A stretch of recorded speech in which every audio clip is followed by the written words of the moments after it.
Ja, guten Tag, Frau Wessel. Vielen Dank, dass Sie zu uns zum 5. Mitteldeutschen Archäologenkongress kommen. Frau Wessel, wo sind Sie forschungsmäßig angebunden und was sind Ihre Forschungsschwerpunkte? Ich bin Ethnologin, arbeite im Museum der Kulturen als Kuratorin für Ozeanien und bin Lehrbeauftragte an der Universität in Basel. Museum der Kultur in Basel. Jawohl. Gut. Und was sind Ihre Forschungsbereiche? Der Sammlungsschwerpunkt ist Australien und Papua-Neuguinea, beziehungsweise ganz Melanesien, aber Papua-Neuguinea ist eine weltbedeutende Sammlung in Basel vorhanden. Also Papua-Neuguinea ist ja von unglaublicher kultureller Vielfalt. Ja. Und Papua-Neuguinea ist ja von einer unglaublichen Sprachvielfalt. Das stimmt. Und in Papua-Neuguinea gibt es ja offenbar ausgefeilte Ahnenkonzepte, wenn ich jetzt an die Asma denke und ähnliche, die auf den Köpfen der Ahnen schlafen und solche Dinge, gibt ja ganz berühmte Fotos. Wie ist es eigentlich in Papua-Neuguinea, das Verhältnis zu den Ahnen? Ja, die Menschen glauben nicht an Götter, sondern sie glauben eigentlich, dass wenn man stirbt, dass man zum Ahne wird. Man muss bedenken, es war vor den Europäern eine orale Kultur, alles wurde mündlich überliefert. Und wenn jetzt jemand starb und der war gewinnbringend für die Gemeinschaft, der hat sein Wissen und sein Können für die Gemeinschaft eingesetzt, dann ging der über ins kollektive Gedächtnis und wurde Ahne. Und man glaubt, dass die Ahnen positiv und negativ Einfluss nehmen können aufs Leben. Daraus resultiert dann Ahnenkult und auch immer so eine zwiespältige Angst vor den Ahnen. Vielleicht hat man nicht genug Ahnenkult betrieben, ihrer gewürdigt, ihrer gedacht. Aber die Ahnen sind allgegenwärtig und untrennbar von allen Lebensbereichen. Das heißt, die Ahnen sind, wenn man so will, mythologisiert? Teilweise ja. Also es gibt mythologisierte Bereiche, sozusagen die Urahnen, die Schöpferahnen, von denen die Tiere und die Pflanzen abstammen. Deswegen auch oft dieser Gedanke, mit Tieren und Pflanzen verwandt zu sein. Die Gestorbenen sind keine mythologisierten Ahnen, sondern es ist eine Abstammungslinie, an die man sich erinnert. Aber die sind Teile des tautigorischen Weltmodells. Jawohl. Das heißt, alles ist in sich konsistent und eins. Es gibt keinen Unterschied zwischen Realität und Ahnen. Ja, die Ahnen sind Realität. Ahnen sind Realität. Ja. Und Objekte werden auch als lebendig angesehen, als Kraft. Also lebendig vielleicht ist das falsche Wort, sie haben eine Kraft innewohnend, eine Wirkkraft, die auch von den Ahnen kommt. Ja. Und ganz auffällig ist ja Kopfkult. Ist es dann bei Kopfkult auch so, dass man, sagen wir mal, ich erinnere mich immer an das berühmte Bild, wo der auf dem Kopf des Ahnen schläft, geht dann die Kraft über oder versichert man sich da der Kraft des Ahnen? Ja, das ist ganz richtig. Das ist sowas wie ein Talisman, den trägt man mit sich herum, oft auf dem Rücken gebunden. Nachts schläft man auf dem Schädel, weil man glaubt, dass sozusagen der Ahnenschutz dann ganz präsent und ganz nah ist. Aber es gibt auch andere hergestellte Objekte, die ähnliche Funktionen haben. Und wie schaut der Ahnenkult denn aus? Also stirbt jemand, ein hochgeschätzter Mensch, ein wichtiges Mitglied der Gemeinschaft, was macht man dann mit dem? In der Regel wird er bestattet. Das ist unterschiedlich in den einzelnen Gruppen. Also wir haben über 700 nicht verwandte Sprachgruppen in Papua-Neuguinea. Es ist wirklich eine große Diversität. Die Rituale sind unterschiedlich, aber in der Regel werden die Personen bestattet und nach einer bestimmten Zeit exhumiert. Und dann werden die Schädel bearbeitet, übermodelliert oder im Seewasser gebleicht oder irgendwie eingearbeitet in andere Objekte. Also man verarbeitet sie weiter. Das heißt also, man entnimmt den Schädel des Ahns. Jawohl. Aus der Körperbestattung. Aus der Körperbestattung, aus anderen Knochenteilen werden oft Werkzeuge gemacht oder wurden, muss ich sagen. Heute ist es ja nicht mehr Brauch, wobei die Schädel heute noch genutzt werden, die vorhandenen. Aber wir haben auch Messer zum Beispiel aus Oberschenkelknochen. Also der Knochen ist nicht unbedingt noch Teil des Verstorbenen, sondern das ist sozusagen irgendwie... Und man weiß, dass das aus dem Oberschenkelknochen des Ahnes und deshalb hat er die Kraft des Messers. Nein, das ist einfach... Ja, also man weiß vielleicht schon noch, von wem es ist, aber es wird nicht als kraftspendend so angesehen. Das ist der Kopf, weil man im Schädel und im Kopf die Seele denkt. Das ist ein Konzept, was aus Polynesien kommt und eine hohe Stirn zum Beispiel heißt, dass man viel Seele hat, viel Wirkkraft, viel Wissen, viel Weisheit. Deswegen wurde auch in Polynesien mit Keulen gekämpft, um den Schädel zu zertrümmern im Falle des Krieges, damit man diese Seele irgendwie eliminiert. Ah ja, das ist hochinteressant. Und man entnimmt also aus dieser Körperbestattung den Schädel, bewahrt ihn auf. Und wie äußert sich der Ahnenkult noch? Es ist eher ein Besucht man die Gräber wieder? Oder? In Polynesien ja, in Melanesien nicht. Die Grabstätte ist nicht so wichtig. Viel wichtiger ist eigentlich das Wissen, dass die Ahnen allgegenwärtig sind.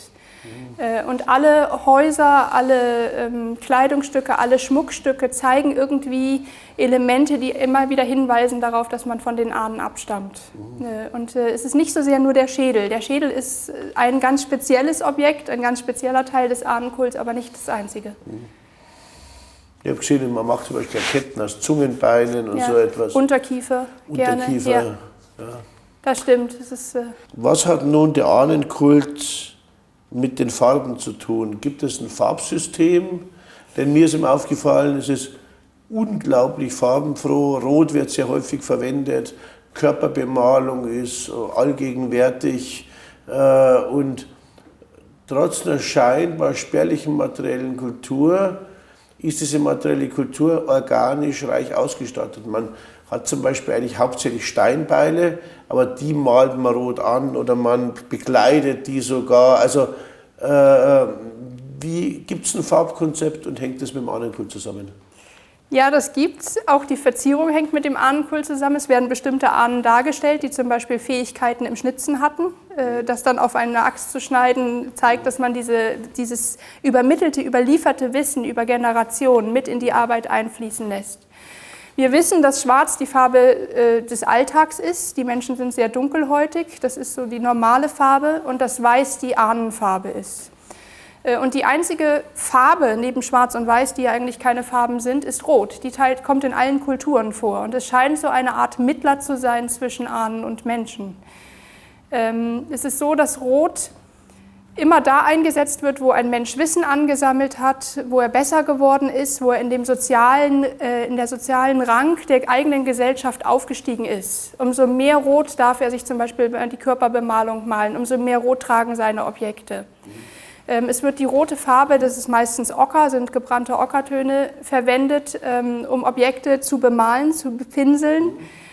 Und dann nimmt man diese gleiche Farbe und bemalt zum Beispiel seine Waffen, damit man diese Kraft dieser Objekte und diese Kraft der Ahnen mitnimmt in die Aktivitäten, die dann folgen. Seefahrt, Fischfang, Krieg, Kriegszüge, Handel. Ich habe zum Beispiel eine Arbeit eines holländischen Kollegen gesehen, der hat die Schilde der ersten Mal untersucht. Und die Motive und die Farben sind ja fast schon eine Art Sprache, die wieder zeichenhaft wiedergeben, was dem Krieger widerfahren ist. Auch hier wird offenbar Rot hierarchisch eingesetzt. Genau, es ist das gleiche Konzept. Sie haben Weiß, die Ahnenfarbe, der Krieger ist erfolgreich, wenn er viel Wissen von den Ahnen hat. Das wird dann mit Rot dargestellt. Also Weiß die Verbindung zu den Ahnen, Rot das Wissen, was auf ihn übertragen ist. Und manchmal ein bisschen Schwarz, bei den Asmat weniger. Für das Alltägliche, für die normale Lebensfarbe. Und wir haben auch die Ahnenhierarchie. Wir haben meistens mehrere Figuren übereinander, manchmal sehr stilisiert dargestellt. Also diese Abstammungslinie, in die sich der Krieger stellt. Die Ahnen werden, ich habe öfters gesehen, dass auf Schildbekrönungen zum Beispiel Köpfe dargestellt sind. Sind das Köpfe der Ahnen? Ja, aber nicht explizit ganz bestimmte Ahnen, sondern in der Regel zeigt es nur an, ich komme mit dem geballten Wissen der ganzen Verstorbenen und hier stehe ich nun und du greifst nicht mich an, sondern du greifst eigentlich das ganze Wissen an, das über Generationen regeneriert wurde. Ah ja. Also eigentlich die Macht, das Wissen, du kämpfst gegen die mächtigen Ahnen meines Stammes. Und manchmal haben wir auf der Rückseite interessanterweise ähnliche Zeichnungen, die wie so eine mutmachende Versprechung für den Krieger scheinen. Ne? Also nach dem Motto, er sieht selber auch, du stehst da nicht allein. Stimmt es, dass in Papua-Neuguinea, dass diese kleinen Gruppen besonders kriegerisch sind im Vergleich, oder ist es so ein Mythos?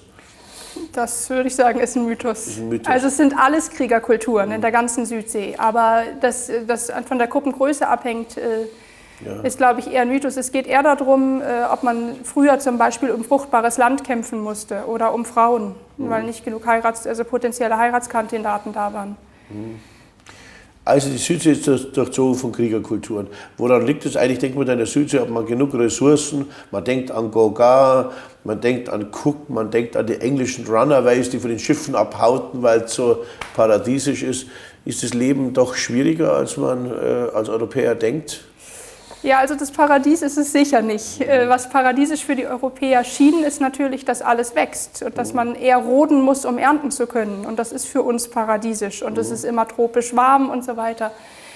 Aber tatsächlich war es immer ein Kampf, sozusagen mit den eigenen Ahnen genug in Kontakt zu stehen, um gegen die anderen sich abgrenzen zu können. Und wenn jetzt zum Beispiel ein junger Mensch starb, unvorhergesehen, ohne Grund, dann musste es einen Grund geben und oft wurde der Grund in Giftzauber, Schadenszauber anderer Gruppen gesehen. Also hatten die ihre Ahnen aktiviert, der Schadenszauberer. Wenn man jetzt 700 Sprachen hat dort, die nicht miteinander verwandt sind, bedeutet das 700 Gruppen, die sich abschotten. Schottet man sich dort in Papua-Neuguinea aus regionalen Gründen ab, weil man so tiefe Schluchten und Täler hat und so kleine insulare Gemeinschaften, oder sind es kulturelle Abschottungen, die man bewusst hat, aus eigenen Ahnenlinien raus und so weiter? Also komplette Abschottungen gibt es nicht. Es gab immer Handelsbeziehungen gleichermaßen wie kriegerische Auseinandersetzungen und Abgrenzungen. Sicher ist es so, dass im Hochland es eine größere Trennung gibt als an den Küstenstreifen, weil es einfach wirklich sehr, sehr unwegsam ist. Aber eine generelle Abschottung gibt es nicht. Es gab immer Kontakt zu Handelszentren und es gab auch immer Reisen. Und wie ist das mit diesen Konzepten, Ahnenkonzept und Farbkonzepten heute? Also ich habe mal mit Herrn Kollegen Schiefenhöfer gesprochen über die IPO und die waren ja noch relativ unberührt, aber heute kommen doch die Menschen mit der Moderne in Kontakt. Löst sich das da nicht auf? Verschwindet das nicht? Werden die nicht aggressiv missioniert? Also sie sind missioniert, sie würden sich heute, die meisten Papua-Neuguinea bezeichnen sich heute als christianisiert. Das schließt aber das Farbkonzept und auch das Ahnenkonzept nicht aus, sondern es wird beides praktiziert. Und gestern in der Zeitung war ein Foto, wie eine neue Internetseite eingerichtet wurde und die Kette, die Blumenkette, die der Regierungsbeamte trug, hatte natürlich die Farben schwarz, rot, weiß. Also das Farbkonzept trägt durch bis heute. Und ist das Farbkonzept hauptsächlich schwarz, rot, weiß? Oder gibt es noch andere Farben im Farbkonzept? Weil ich erinnere mich zum Beispiel an die Körperbemalung, die sehr viel Gelb trägt. Ja. Es gibt Gelb in einigen Regionen, zum Beispiel bei den Abelam im Maprik-Gebiet. Das gilt aber als helles Rot, als aufgehelltes Rot hin zum Weiß. Also insofern wird es gleich interpretiert. Blau konnte man nicht herstellen, zumindest nicht haltbar. War sehr beliebt, als die Europäer Waschblau in die Region brachten, aber es wurde äquivalent wie Schwarz eingesetzt. Also es war nicht als selbstständiges Farbkonzept gedacht. Und Grün, das gibt es, aber sehr, sehr selten und meistens in Beziehung mit Magie.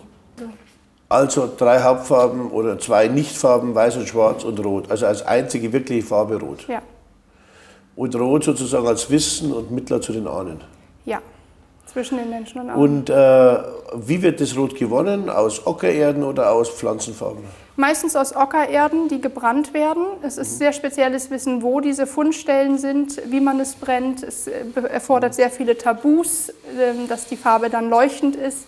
Es wird sehr selektiv weitergegeben.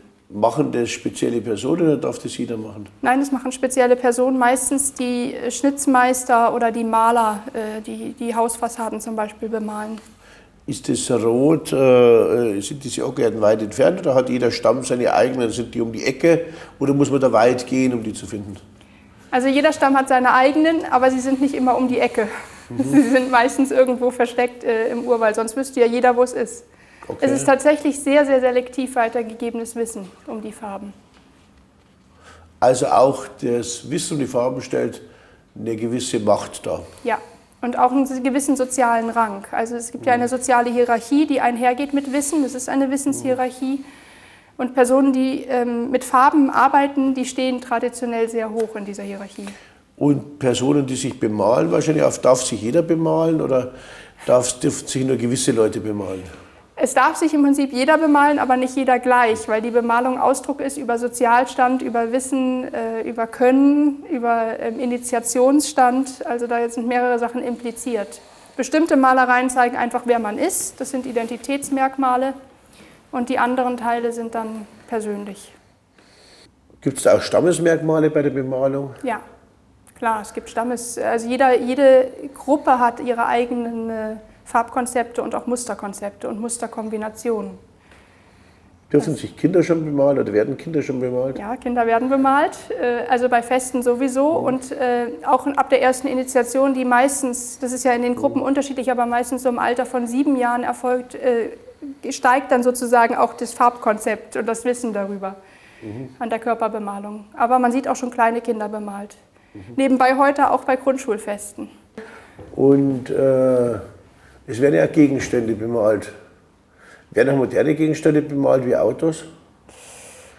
Habe ich nicht gesehen, aber ist vorstellbar. Es werden aber Autos gemalt und dann traditionell mit traditionellen Farben gefärbt. Das findet man häufiger. Aber es wäre auch vorstellbar, dass moderne Sachen bemalt werden. Was es gibt von der Air Niugini, es gibt Flugzeuge, die traditionell bemalt sind. Allerdings sind das natürlich nicht Ockerfarben. Heute wird ja mit der Christianisierung Kleidung eingeführt. Folgt die Kleidung, die moderne, dem Farbkonzept? Das eher nicht, wobei man immer wieder feststellt, wenn traditionelle Feste sind, dann tragen sie unter diesen traditionellen Kleidungsstücken Baumwolle und die versuchen sie in das Farbkonzept scheinbar einzubauen. Also man sieht dann auffallend oft rote und weiße T-Shirts oder Oberteile. Ah ja, das ist ja spannend. Also man muss es verdecken, weil die Christianisierung das erfordert, aber man macht es dann in den Farben der Tradition. Gibt es Gruppen, die sich als noch nicht christianisiert bezeichnen und die noch in ihrem archaischen Farbkonzept leben? Oder sind die evangelischen und katholischen Missionare schon überall durchgedrungen? Das ist schwer zu sagen. Ich denke, sie sind überall durchgedrungen. Also die Cola-Dose und der Fernsehapparat sind zumindest überall bekannt.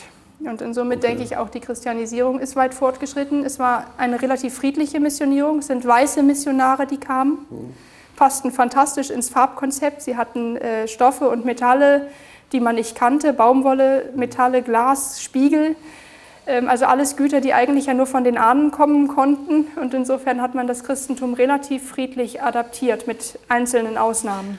Und Christentum und Ahnenkult, passt das zusammen? Ja, weil es im Alten Testament die langen Abstammungsgenealogien gibt. Und das passt relativ gut, greift das ineinander, schließt sich nicht aus. Welche Bedeutung hat Rot noch? Also ist es nur sozusagen diese Vermittlung zwischen Ahnen und Menschen oder hat es noch weitere Bedeutungen? Naja, es ist wie so eine Schutzfarbe. Es gibt Amulette, die man sich zum Beispiel hier so ans Oberarmband steckt. Oberarmbänder sind Stammeszeichen, Familienzeichen. Und die haben dann reine Schutzfunktionen, zum Beispiel vor Schadenszauber oder dass der Handel gut läuft, also dass man Schutz hat vor Betrug. Auch im Krieg hat es eher die Schutzfunktion. Auf der Seefahrt, Kriegskanus wurden rot gemalt, damit man halt zurückkommt, auch gegen die Mächte der Natur, also gegen das Wasser zum Beispiel. Es gibt ja Tänze und rituelle Handlungen. Wird dort rot eingesetzt? Werden zum Beispiel dann die Gräber der Ahnen mit Ocker bestreut oder werden die Ahnen auch gefärbt beigesetzt? Das nicht, aber also die Schädel werden manchmal rot eingefärbt bei Zeremonien und auch die Objekte, die bei Zeremonien die Ahnen stellvertretend repräsentieren, die werden rot eingestrichen. Die Gräber an sich spielen keine Rolle oder sehr selten, in manchen Kulturen ja. Aber sind die Gräber markiert, dass man sie wieder findet? In manchen Regionen ja, zum Beispiel auf den Solomonen, in anderen Regionen nicht.